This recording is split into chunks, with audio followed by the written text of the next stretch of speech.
Kemudian satoro.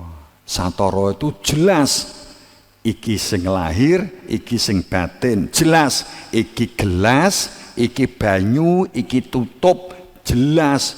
Nek gak jelas, tutup dikira ngilangi haus, dikeletak, banyune orang teko, gelasnya belum dateng, sing teko cek tutupe, dikira tinggi ngilangi haus, dimut, iso ngilangi haus, padahal ilare dewi. Jadi saat kita nggak mengetahui, nggak bisa membedakan antara yang lahir dan yang batin, nggak bisa membedakan antara gerakan jasad dan gerakan yang batin, yang lahir dan yang batin, bagaimana kita memanage? Maka sehebat kayak apapun seseorang, pada saat nggak mengetahui ilmu tentang ketuhanan, tentang keberadaan Tuhan, tidak ada di dalam hatinya, goal set goal, ujung-ujungnya ya jadi tomak, jadi serakah. Bisa jadi sing dadi pejabat mbuh ndek endi ae, sing dadi pejabat, dadi pimpinan, apa legislatif apa, sing saiki dadi legislatif, biyen ya tukang demo, aktivis, ngelok-ngelokne wong korupsi zaman 98, mbok saiki lungguh ya dadi koruptor. Karena nggak bisa membedakan antara kehidupan yang batin dengan kehidupan yang lahir. Mergo ini ada ilmunya. Sehebat apapun larut kalau nggak mengetahui sing diarani banyu yang ini, yang dikatakan gelas yang ini, bahwa kita melihat, kita mendengar, kita berbuat, itu bukan masalah otak, tapi masalah hati. Apalagi sekarang jurnal telah membuka dan menemukan ternyata neurologi inti itu ada di jantung.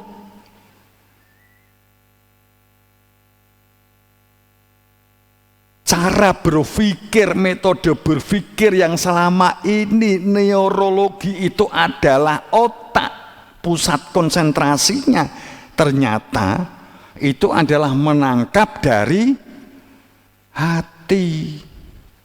Karena di dalam hati ada saraf-saraf neurologi.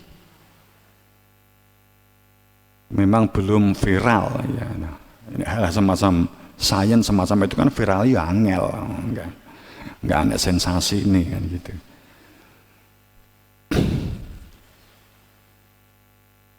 Nah itu makanya kemudian hujahnya keberadaan Imam Mahdi itu inna arsalnaka syahidan wa mubasyiran wa nadhira. Ini sering sekali Romo sampaikan yang kesekian kali, yang kelima ya. Setiap risalah itu dibuka untuk dibacakan, itu ada yang berhak membacakan adalah Rasul kami. Ayatnya begitu, supaya manusia itu syahidan, bersaksi, mubasiron, berhakikat, nadhiron, terbimbing, terarah.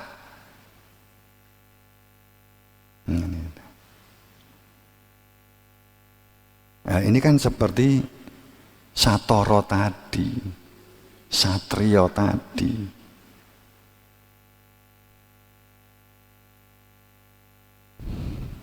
Nek piningit bukan berarti ndelik, mergo nek dibuka wis to dimusuhi. Gak siap, padahal para imam semuanya itu menyampaikan tidak dengan kebencian. Ora iso nampa ya ora piye-piye, murni hanya menyampaikan. Nek enek iso wong nampa kemudian nyuwun ilmu bangga ya dosa. Saat menyampaikan kemudian yang disampaikan itu enggak mau nampa geding, kemudian sing para rasul tunggeding ya dosa. Sadar banget. Jadi menyampaikan seperti ini kowe pegel iki menyampaikan yang biasanya gak ngene. Agama ki ora ngene. Kok menjelaskannya ngene. Terus kemudian saya pegel, aku yo dosa gede. Kowe nampa, terus kemudian kowe gelem ngikuti, terus kemudian nyuwun ilmu, aku bangga, aku yo dosa gede. Mula nek kowe mara tak umbar, aku mara cuwek kan mergo kuwi. Aku nyampe nih karepmu, kowe nyuwun ilmu karepmu, gak karepmu, pegel karepmu, gak karepmu.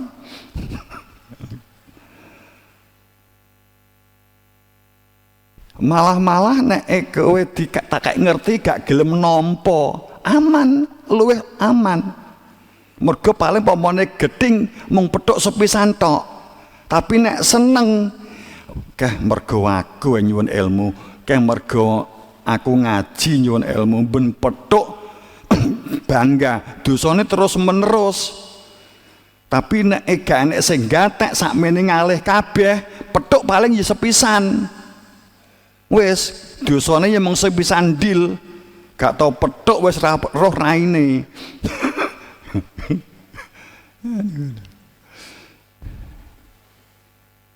Konsepnya ngono teman-teman.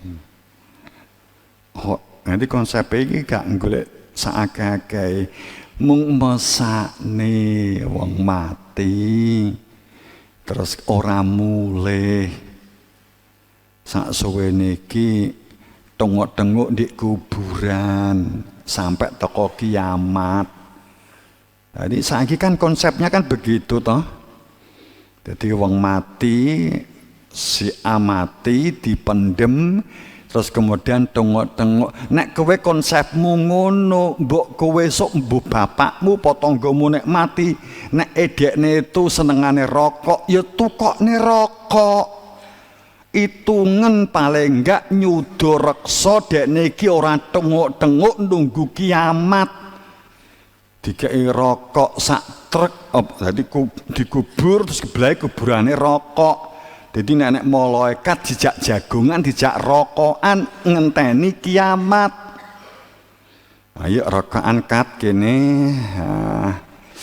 Iki dikei rokok gak dikei kopi iki piye anak iki jan kan ngono. Dadi nek kowe ngubur wong dikei rokok karo dikei kopi nek dekne ngopi. Nek wong wedok gak ana kinang. Nunggu kiamat ben karo nginang, ya paling enggak ben latihan nginang.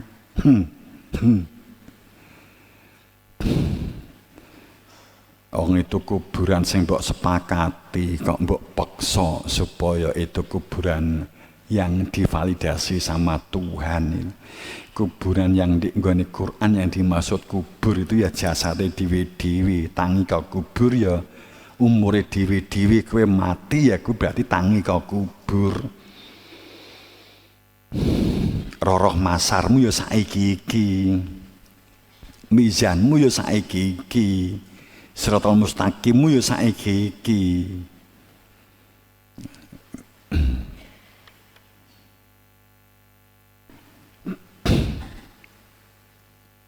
Konsep ngene iki lak gak padha karo Pak Mudin kan gitu. Ya ora piye-piye lho kene iki ya ora piye-piye lho. Kowe memahami tengok-tengok ngenteni kiamat ya monggo. Tapi sing perlu dingerti koma yakumu kiaman. Kowe iki malah orang yang sadar. Maknane bukan fasad rusak kan. Oke, jadi hujah keberadaan Imam Mahdi itu inna arsalnaka syahidan wa mubasyiron wa nadhiron litu'minu nabillah,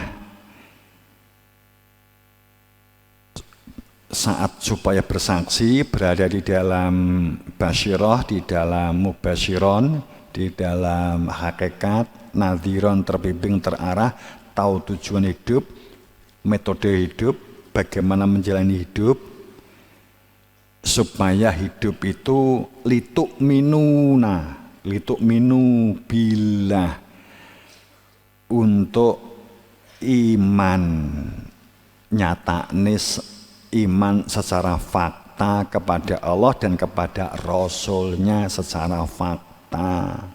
Kemudian perilakunya tu'aziru, tuwakiruh, tusabihuh, mengokohkan, menguatkan, membesarkan kebenaran. Maka mutlak inaladhi yubayinaka mutlak. Jadi hujahnya para imam itu membaptis, membaiat. Tapi baiat di sini berfungsi menunjukkan keberadaan Tuhan, menunjukkan keberadaan jati diri fitrah manusianya, menunjukkan pintu kembali pulang kepada Tuhannya, bagaimana hidup dijalani. Innalati yubanaka inamanya yubayunallah, itu hujah Imam Mahdi. Hujah yang kesekian adanya ilmu zikir. Ini diwaca kedua ini ya. Hadza dzikru min ma'iya wa dzikru min qalbi. Adanya sebuah ilmu yang menjadikan hati itu berfungsi, ada kehadiran Tuhan disebut zikir. Zikirnya orang-orang yang bersamaku dan zikirnya orang-orang yang sebelumku, yang mereka berada di dalam ilmu kebenaran, itu adalah sama persis. Mereka inilah orang-orang yang mengetahui hakikat. Layak lamunal hak, mereka inilah orang-orang yang mengetahui hakikat. Tapi kebanyakan manusia tidak mengetahui tentang adanya hakikat ini karena tidak memiliki ilmu. Fahum mu'ridun, maka mereka inilah orang-orang yang disebut manusia yang berpaling. Nah, itu secara sekilas berkaitan dengan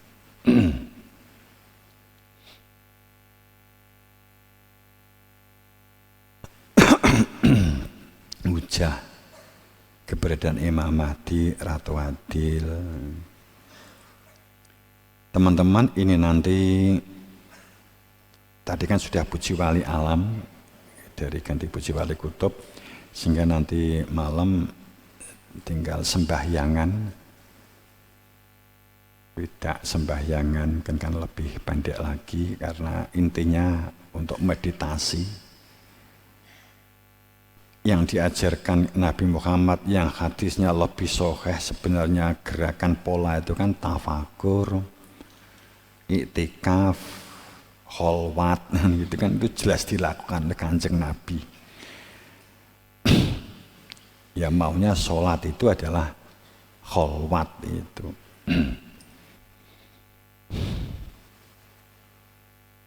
Oke, gitu saya kira. Sebelum kita tutup, tapi saya ingin menyampaikan hal yang nanti juga kita season selanjutnya.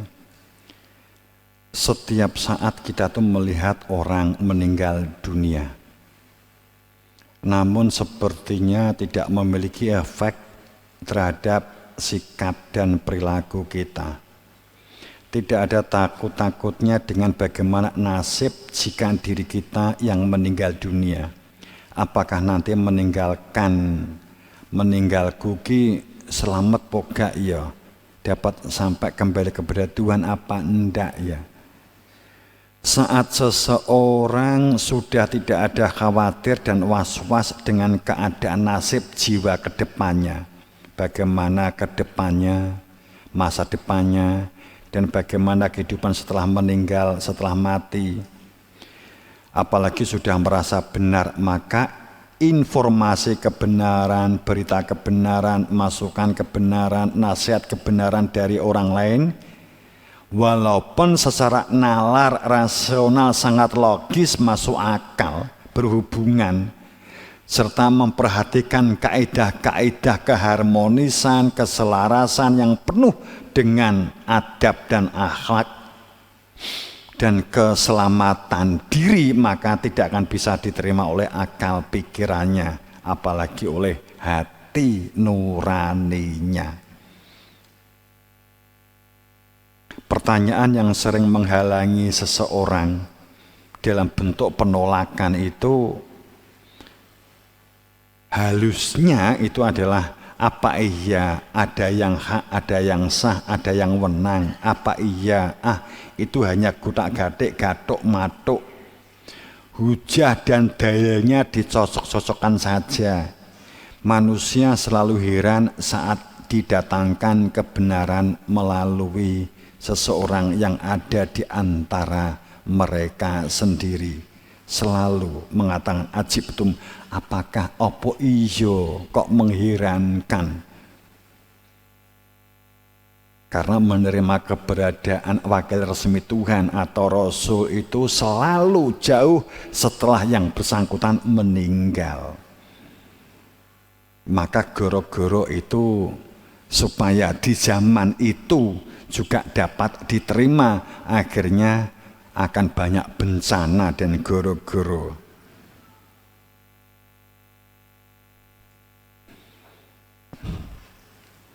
Apakah saat Rasulnya, sang wakil resmi Tuhan dahulu, Nabi Muhammad, Nabi Isa, Nabi Musa, dan semua para Rasul, beliau-beliau itu menggunakan referensi buku-buku dan kitab, serta pendapat-pendapat dari opini, dari hasil pemikiran manusia di zaman itu, dan tulisan dari orang-orang yang jauh sebelum kehidupan beliau,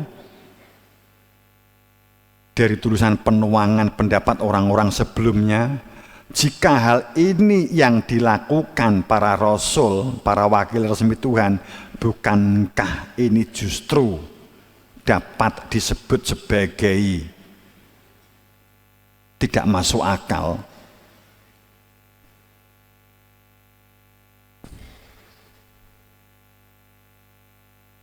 Tidak bisa disebut sebagai kebenaran Tuhan.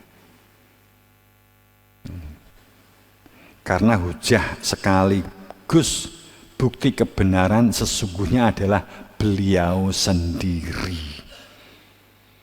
Keberadaan beliau sudah resmi sebagai kebenaran Tuhan. Tidak sekedar diakui oleh Tuhan, karena memang sang khalifah wakil resmi Tuhan berarti adalah sang utusan Tuhan itu sendiri, maka tentu tidak memerlukan pengakuan dan validasi dari manusia-manusia. Mengakui, menerima, kemudian mengikuti, itba sakminawa atau monggo, menolak, mengingkari monggo. Namun hujah-hujahnya sudah sedemikian jelas tentang zikir, tentang nubuah, tentang silsilah, tentang gulawentah, rasional, nalar. Mungkin dalam kefasihan membaca Al-Quran tidak sefasih mereka ahli kitab. Mungkin dalam membaca kitab-kitab tidak selancar dan sebaik mereka yang memang fokus membaca. Mungkin dalam hal membaca teks-teks opini tentang agama, konsep agama, perihal referensi sumber-sumber bacaan tidak seperti mereka yang memang getol membaca dan mencari konsep pemikiran dari wacana-wacana yang beredar, dari referensi buku-buku yang dikumpulkan, dari tulisan banyak pemikir, opini-opini yang coba juga ingin kemudian yang bersangkutan juga beropini. Karena keberadaan Rasul, mengadanya beliau adalah keberadaan itu sendiri. Karena memang keberadaan beliau adalah kebenaran itu sendiri. Keberadaan beliau adalah Al-Quran itu sendiri. Keberadaan beliau adalah Alkitab itu sendiri. Beliau adalah cermin dari kehidupan, cermin dari semesta itu sendiri. Tentu pemahaman beliau, kesadaran beliau, jiwa mental beliau sangat detail dan tidak memerlukan bacaan dan opini, wawasan dari referensi orang-orang itu. Karena referensinya Tuhan sendiri. Dan keberadaan beliau adalah sultan. Sebab orang yang berdiskusi kebenaran tanpa sultan, maka sia-sia.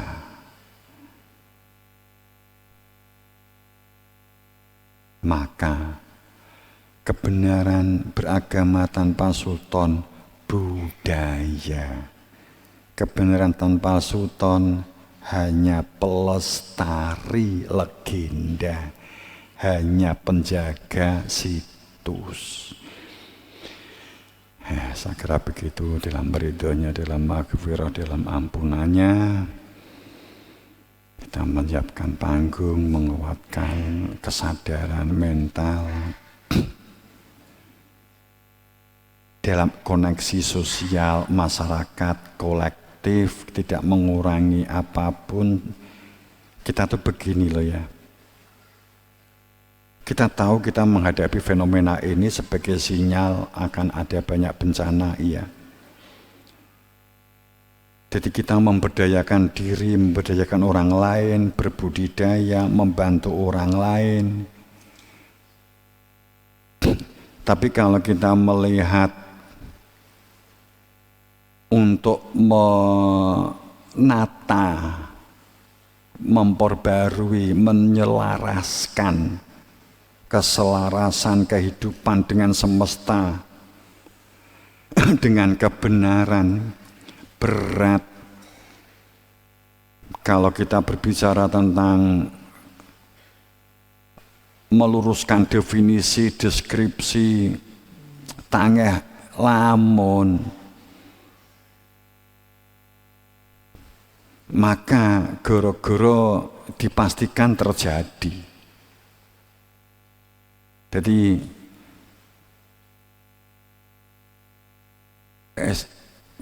dimulai dari mana dandani negara dunia iki dari mana, Wong? Kalau seandainya kita nganggu tarik simpul sebuah kebenaran, dari mana kita nak mulainya? Korupsi ya wis membludak, wong culas wis enggon-enggon. Nek pejabat iki do korupsi, do culas. Itu kan upama lo ya, ini upama DPR iki do korupsi, do culas. DPR iki apa kepanjangane? Dewan Perwakilan Rakyat. Berarti kan korupsi, berarti kan ya makili rakyat. Jadi kowe iki wis diwakili karo DPR. Mergo kowe gak iso korupsi diwakili karo DPR kan ngono ta? Bisa jadi kan nek wedi dekono sing korupsi ya awake dhewe kan. Bisa jadi. Artinya bahwa piye nek benahi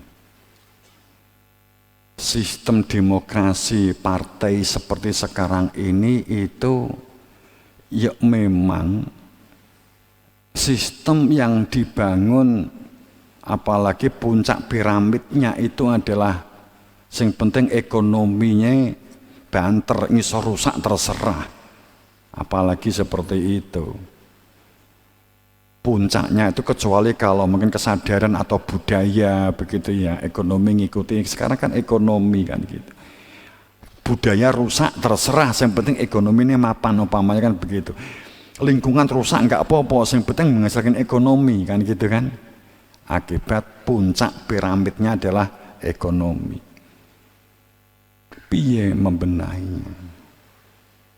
Karena sistemnya memang membangun karakter, watak, sifat, dan pola korupsi. Gak iso, gak korupsi, memang sistemnya harus begitu kok. Kowe dadi DPR, kowe pengen dadi lurah wae, kowe ora nyangoni rakyat, ya ora nek sing milih kok. Wong rakyat ki ngelokne wong korupsi, ning nyatane ora gelem nyoblos nek gak sing gak ngelungi dhuwit.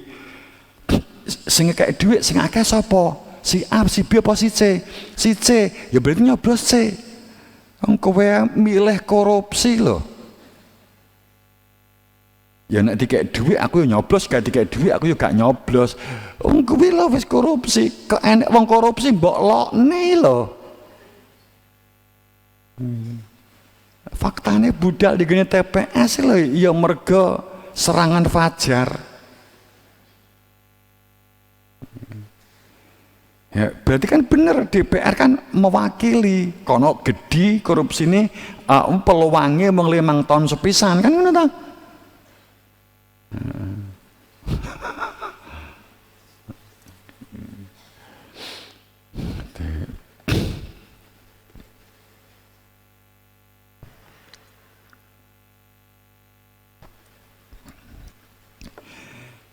Tapi sehebat apapun, energi itu dari Tuhan. Kalau nggak mengenal Tuhan, nggak tahu tentang struktur energi itu. Kalau nggak tahu struktur energi, karena nggak mengenal Tuhan, padahal energi itu rumusnya tidak bisa dimusnahkan, berubah bentuk bisa. Tapi kalau kamu tahu struktur ini, tahu skemanya, sebenarnya kita bisa lebih culas dari mereka. Nah, itu.